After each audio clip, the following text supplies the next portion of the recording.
Level 1. The Airlock. It starts with a pressurized airlock and a checklist longer than your college thesis.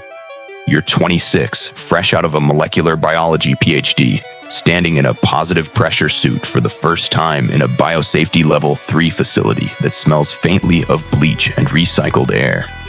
Your job title, on paper, is unglamorous, containment technician.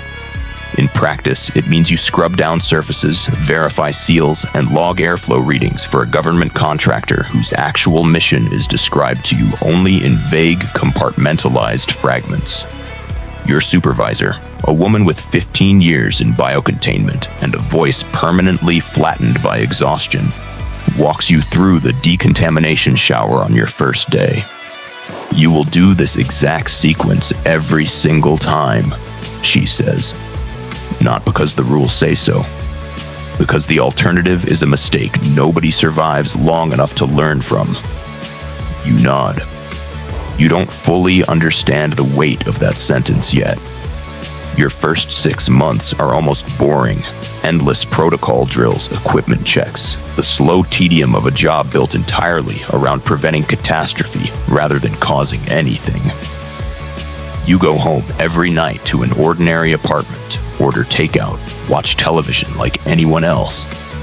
You don't yet know that the facility's real work, the reason for its existence, the reason for the compartmentalized fragments, sits several clearance levels above anything you're allowed to see. Level 2. The clearance. 18 months in, a man in an unmarked badge pulls you into a small windowless office and asks if you'd like to be considered for a different track. The vetting process takes 4 months. Background checks that reach back into your childhood. Psychological evaluations that probe questions you've never been asked before.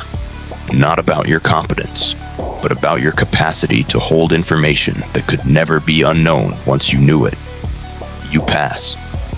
You're not entirely sure afterward whether passing was something to be proud of.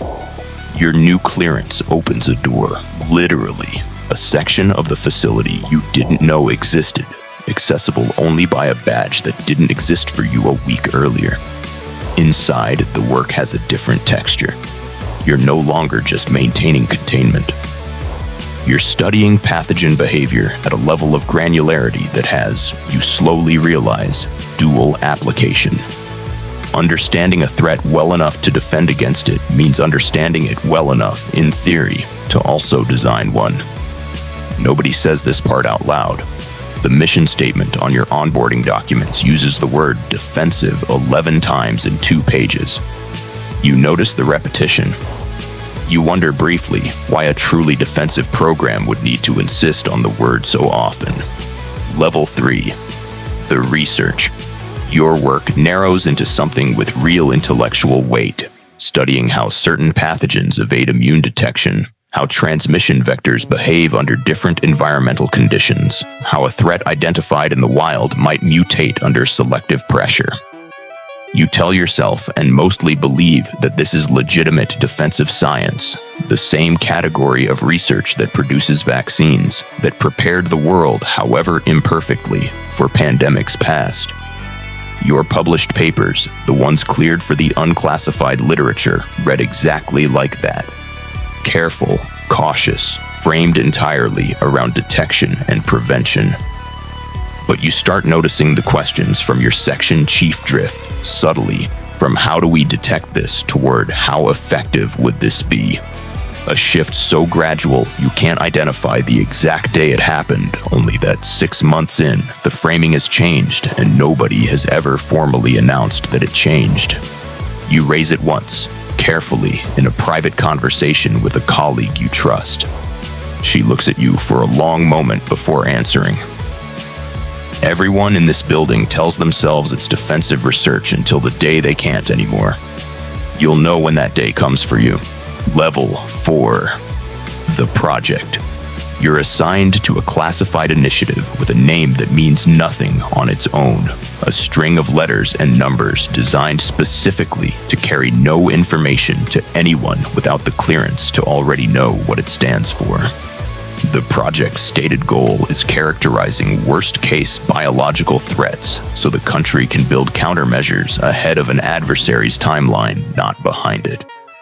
You're told explicitly that understanding what an advanced biological threat could theoretically achieve is the only way to defend against one. That the alternative is discovering the threat only after someone else has already built it. You believe this. You want to believe this. The logic is airtight in the way that logic often is when the person constructing it desperately needs it to hold. Your day-to-day work involves modeling pathogen characteristics on paper and in simulation. Theoretical work, heavily compartmentalized.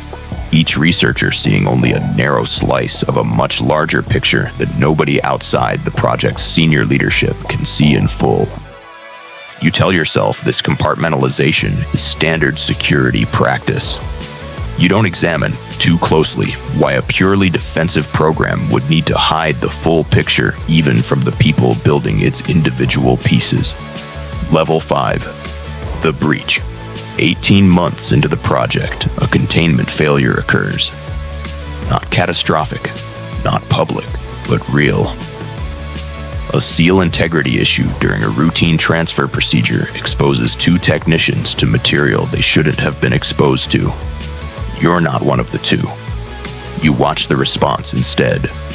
The facility going into lockdown, the technicians isolated in quarantine, the internal investigation that takes place entirely outside any public record, resolved quietly, absorbed into the facility's operations without a single word reaching anyone outside its walls.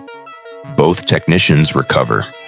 The incident report, when you're eventually shown a redacted summary, attributes the breach to human error during a high-stress procedure. A categorization that technically satisfies the requirement for documentation while explaining almost nothing about what actually went wrong or how close the outcome came to being different. You start sleeping worse. Not because you were in danger yourself, but because the breach makes concrete something you'd kept comfortably abstract until now. The material in this building is real, the danger is real, and the distance between contained and catastrophic is thinner than any protocol binder makes it feel. Level 6. The escalation. The project's scope widens. What began as characterization work shifts, gradually and through language you're never quite given permission to question, towards something closer to active engineering. Modifying pathogen properties in a controlled setting to understand the theoretical outer limits of what's biologically possible. Your section chief calls this threat ceiling modeling. The framing is careful, deliberate, built to keep the work inside a defensible legal and ethical boundary, at least on paper, at least in the language used in internal memos that nobody outside a handful of cleared reviewers will ever see.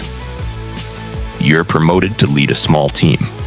The promotion comes with a security briefing that includes, for the first time, explicit language about what happens if project details are ever disclosed. Language with the specific weight of federal statute behind it. The kind of language designed to make the theoretical consequences of a leak feel as real and immediate as the biological consequences of a breach. You realize, reading the briefing, that you have crossed some threshold you can no longer clearly name. You are no longer simply cleared to know dangerous things. You are now responsible for deciding what dangerous things get made. Level 7. The ethics. A junior researcher on your team, bright, idealistic, 18 months into her first cleared position, comes to you privately after a project meeting and asks the question you've spent years learning not to ask out loud. How is what we're doing different from offensive weapons development if the end result is the same regardless of the label attached to the funding line? You give her the answer you were given, the one about defensive necessity, about staying ahead of adversary timelines, about the moral difference between understanding a threat and deploying one. You watch her nod, unconvinced, and you recognize the exact expression on her face because you wore it yourself years ago, before it faded into something quieter. She requests a transfer 3 weeks later. It's granted without incident, without any acknowledgement of why, and you never see her again inside the facility. You think about her more than you'd like to admit. Not because you disagree with what you told her, but because some part of you has started to suspect she was right to leave while leaving was still a real option. Level 8, the architecture. You've been on the project for 4 years now. You no longer think of your work in terms of individual experiments. You think in terms of architecture, systems, the accumulated weight of years of compartmentalized research that, viewed from your position at the top of your team, forms a shape none of your junior researchers can see in full. You understand, with total clarity now, exactly what the accumulated research represents. A detailed theoretical blueprint for biological threats more sophisticated than anything currently known to exist in any adversary's confirmed arsenal. The defensive framing still holds, technically, procedurally. Nothing has been deployed. Nothing has left the building. But you understand the distinction between capability and deployment has become, for you personally, almost entirely academic. You possess, inside your own trained mind, knowledge that a small number of people on Earth possess, knowledge that exists nowhere else in combined, synthesized form. Knowledge you now carry with you into every ordinary interaction of your ordinary life. Invisible, permanent, impossible to set back down. Level 9, the offer. A man approaches you at a conference, not through any official channel, careful, deniable, the kind of approach that leaves no evidence it happened at all if you decline to acknowledge it happened. He doesn't identify his affiliation clearly. He implies resources, implies a foreign interest in exactly the kind of expertise you now carry, implies a sum of money that would let you disappear from your current life entirely and never need to work again. He's careful never to say anything explicitly illegal. You're careful never to ask him to.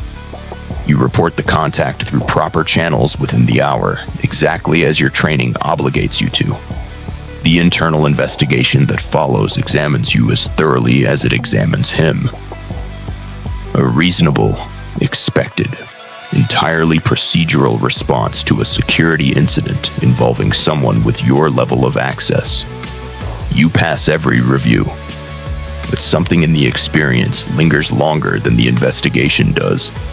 The plain fact that you were considered valuable enough by someone outside every system meant to contain you to be worth the risk of approaching it all.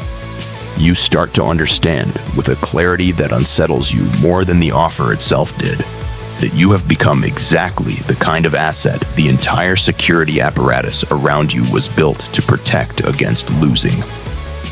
Level 10, the architect. You've been doing this for 11 years now. You run the project's senior research division.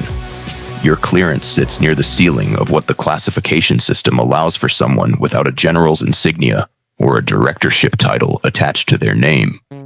You train new researchers the way you were trained, carefully, incrementally, giving them only the fragment they need for their specific task, watching some of them ask the same questions you once asked, watching most of them eventually stop asking the way you did. Somewhere in the space between level 3 and level 6 that you can no longer precisely locate on a calendar.